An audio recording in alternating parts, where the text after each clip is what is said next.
नमस्कार, आप देख रहे हैं इंडिया पब्लिक खबर और मैं हूं अर्जिता। उत्तर प्रदेश में विधानसभा चुनाव को लेकर सियासी सरगर्मी तेज हो गई है। राजनीतिक दल जनता के बीच पैठ जमाने की कोशिश में जुट गए हैं। कांग्रेस ने भी आज से प्रतिज्ञा यात्रा की शुरुआत कर दी है। प्रतिज्ञा यात्रा को बाराबंकी में कांग्रेस महासचिव प्रियंका गांधी ने हरी झंडी दिखाकर रवाना कर दिया। इससे पहले प्रियंका गांधी लखनऊ से बाराबंकी के लिए जब निकली तो रास्ते में तमरसेपुर गांव में उन्होंने खेतों में काम कर रही महिलाओं से भी मुलाकात की और उनके साथ खेत में बैठ गई और उनसे बातचीत भी की। इस दौरान महिलाओं ने उन्हें अपने हाथों से खाना भी खिलाया। इस दौरान उन्होंने कहा कि मैं महिलाओं से उनकी परिस्थितियों को समझना चाहती थी। ये जानना चाहती थी कि वो अपनी बेटियों की परवरिश कैसे कर रही है, वो उन्हें शिक्षित करने में सक्षम है या नहीं। इस बात की जानकारी भी मैंने ली। इन परिस्थितियों में काम कर रही हैं, कैसे अपनी बेटियों को बड़ा कैसे कर रही हैं, पढ़ा पा रही हुई आप गिरी हुई लगातार। मेरे भाई ने कहा मोटी हो रही है, कम खाओ। वहीं प्रतिज्ञा यात्रा को रवाना करने से पहले प्रियंका गांधी ने जनता को 7 वचन भी दिए। प्रियंका ने कहा कि बिजली बिल सबका हाफ, कोरोना काल का बकाया साफ, कोरोना की आर्थिक मार झेल रहे परिवारों को देंगे 25,000, 20 लाख को सरकारी रोजगार। तो उसका शुरुआत करने के लिए मैं यहाँ आई हूँ और आप सबको कहने के लिए कि हमारी कौन सी प्रतिज्ञाएं हैं। तो हमारी पहली प्रतिज्ञा, टिकटों में महिलाओं को 40% हिस्सेदारी, लड़कियों को, छात्राओं को स्मार्टफोन और स्कूटी। दूसरी प्रतिज्ञा, किसानों का पूरा कर्जा माफ होगा। तीसरी प्रतिज्ञा, 2500 में गेहूं धान, 400 पाएगा गन्ना किसान। चौथी प्रतिज्ञा, बिजली बिल सबका हाफ, कोरोना काल का बकाया साफ। पांचवी प्रतिज्ञा, दूर करेंगे कोरोना की आर्थिक मार, परिवार को देंगे 25,000। आखिरी प्रतिज्ञा, 20 लाख को सरकारी रोजगार। अब मैं थोड़ा सा इनके बारे में आपको समझाना भी चाहती हूँ। देखिए, जहां तक महिलाओं की हिस्सेदारी है, मैं पहले भी कह चुकी हूँ और बार बार ये कहूंगी कि महिलाएं जब तक आगे नहीं बढ़ेंगी, जब तक राजनीति में पूरी तरह से महिलाओं की भागीदारी नहीं होगी, तब तक जो समस्याओं से मेरी बहनें हर रोज लड़ती हैं, जिन संघर्षों का सामना करती हैं, जिन परिस्थितियों से निकलकर लड़कर आगे बढ़ती हैं, वे समस्याएं हम कभी दूर नहीं कर पाएंगे। तो मेरा आग्रह है सब महिलाओं से, मेरी बहनों से, आगे बढ़िए, राजनीति में आइए। इस चुनाव में कांग्रेस पार्टी 40% टिकट देकर चाहती है कि आप आगे बढ़ के अपनी लड़ाई खुद लड़ें और आप सक्षम बने। एक महिलाओं के लिए हम एक अलग घोषणा पत्र जारी करेंगे, वो कुछ एक हफ्ते के करीब में निकलेगा। उसमें महिलाओं के लिए जो अलग अलग हमने घोषणाएं करनी है वो सारी उसमें होंगी। उसमें से सिर्फ एक घोषणा ये है कि जो 12वीं पास लड़कियां हैं उन सबको स्मार्टफोन दिया जाएगा अगर हमारी सरकार आएगी, और जो स्नातक पास हैं उनको ई स्कूटी दी जाएगी। अब कोई कह सकता है कि एक तोहफा है, वोट चाहिए इसलिए दे रहे हैं, लेकिन ये बिल्कुल गलत बात है।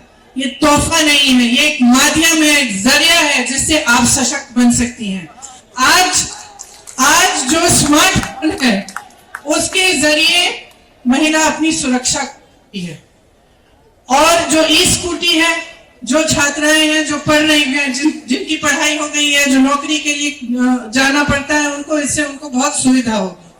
तो ये एक पहली प्रतिज्ञा है, लेकिन जो महिलाओं के लिए बाकी प्रतिज्ञाएं हैं वो सब हमारे घोषणा पत्र में, जो हम एक हफ्ते में जारी करेंगे, उसमें होंगे।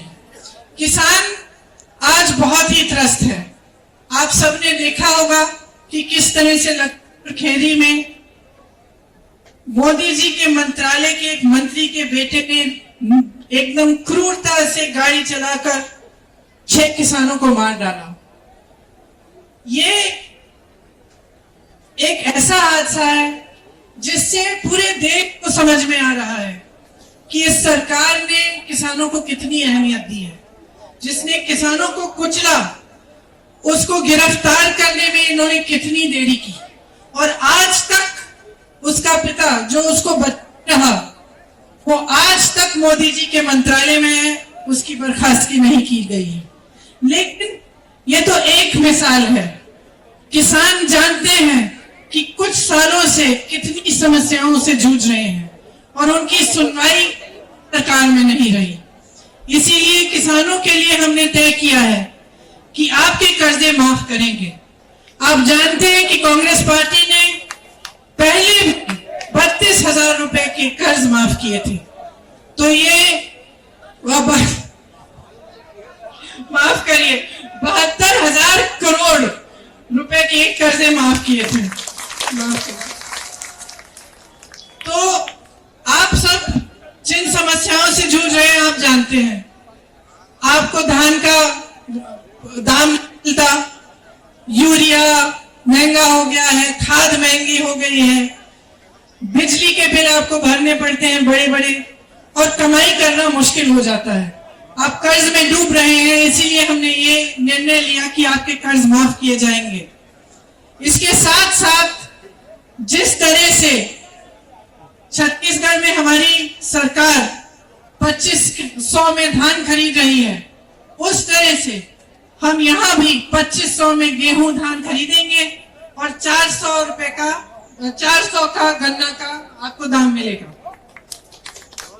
जब बिजली बिल की बात कर रहे हैं तो कोरोना काल के समय जो छोटे दुकानदार हैं, छोटे बिजनेस हैं, व्यापारी हैं, जिनका धंधा, जिनका काम एकदम बंद हुआ, उनको फिर भी बिजली के बिल बड़े बड़े भरने पड़े और पूरे कोरोना काल के समय कमाई नहीं कर पाए।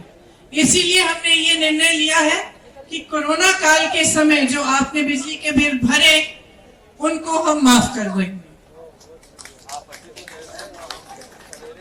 सबका बिजली बिल हाफ भी होगा। इसके साथ साथ कोरोना काल में जो गरीब परिवार थे, जिनकी बहुत आर्थिक मार हुई, जो कमा नहीं पा रहे थे, जो बाहर जा नहीं पा रहे थे अपनी रोजी रोटी कमाने के लिए, उनके लिए हमने निर्णय लिया है कि 25,000 रुपए उनको मिलेंगे। जो सरकारी रोजगार 20 लाख देना चाहते हैं, लेकिन इसमें मैं खास तौर से कहना चाहती हूँ कि पिछले 2 सालों में मैं बहुत संविदा कर्मियों से मिली, कॉन्ट्रैक्ट पे जो काम करते हैं उनसे मिली, और उन सब ने मुझे अपनी समस्याएं बताई। उसमें अध्यापिका भी हैं, टीचर्स हैं, स्वास्थ्य कर्मी भी हैं, अनेक काम करने वाले लोग हैं, और उनका पूरी तरह से शोषण किया गया है। तो खास तौर से मैं कहना चाहती हूँ कि उनका नियमितीकरण करने का हमने निर्णय लिया है। हमारी सरकार आएगी तो सबका नियमितीकरण हम करेंगे। तो ये हमारी मुख्य प्रतिज्ञाएं हैं। जैसे जैसे चुनाव नजदीक आ रहे हैं, सभी दल लोगों को लुभाने के लिए घोषणाएं कर रहे हैं, लेकिन ये तो आने वाला वक्त ही बताएगा कि सत्ता की चाबी किसके हाथ आएगी। इस खबर में फिलहाल इतना ही।